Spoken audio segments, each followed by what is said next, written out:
Alors, évidemment, on peut commenter ce storytelling très longuement, mais ce que je voudrais faire ce soir, c'est qu'on essaie de comprendre pourquoi, qu'est-ce qui s'est passé, parce que d'aucuns pourraient dire la narration a toujours existé, il y a toujours eu des récits politiques, et on confond très souvent en cela deux choses que les Anglais, en anglais on distingue avec deux mots, de narrative and de story, c'est-à-dire le grand récit. Alors de ce point de vue-là, oui, la narration politique a toujours existé sous forme de grand récit.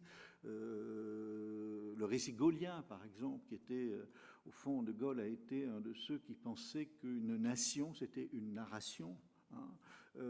Mais c'est très différent, vous voyez bien, de ces petites histoires qui sont des sortes d'anecdotes virales, qui sont très faciles à répéter, qui se transmettent très facilement de bouche en bouche pendant les campagnes électorales.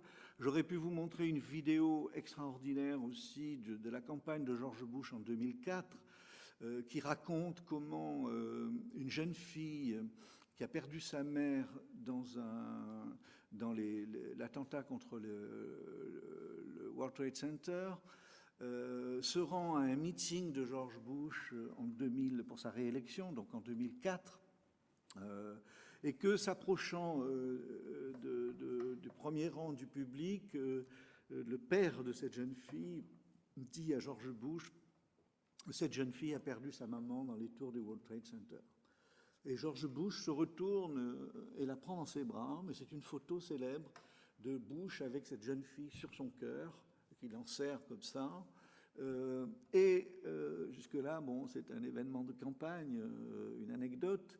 Mais ce qui est intéressant, c'est la manière dont elle a été racontée. Parce que cette photo de George Bush en serrant dans ses bras cette victime, cette fille d'une victime du 11 septembre 2001, s'est transmis de façon épidémique sur la toile et est devenue en quelques jours une photo très célèbre, comme on voit maintenant avec les réseaux sociaux.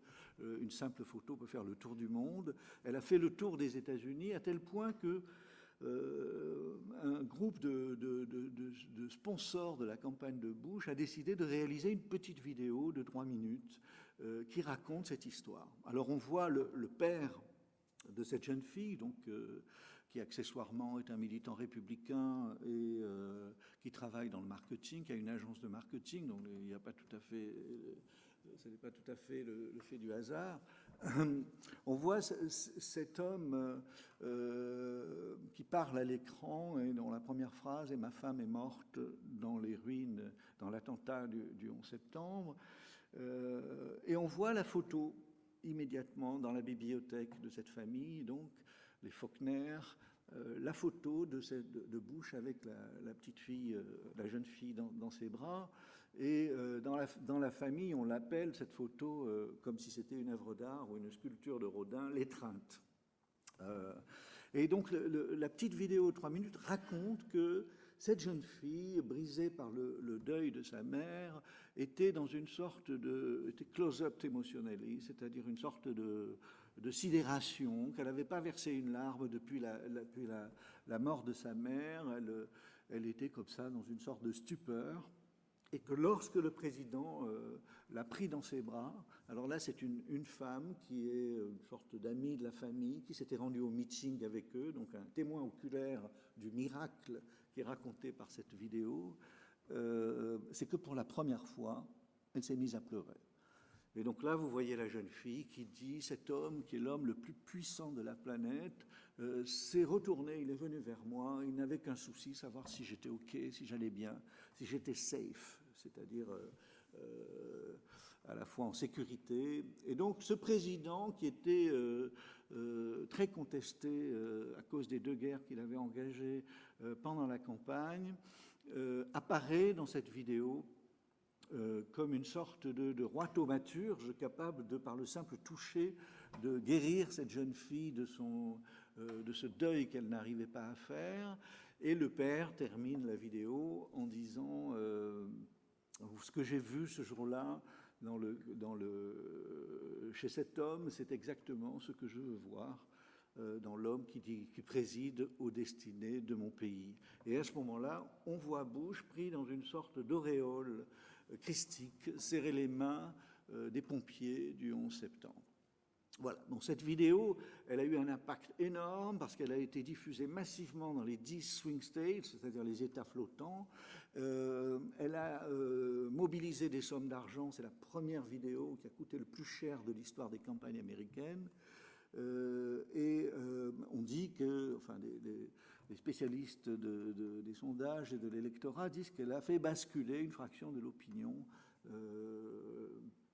du côté de Bush dans ces 10 États flottants qui étaient si importants.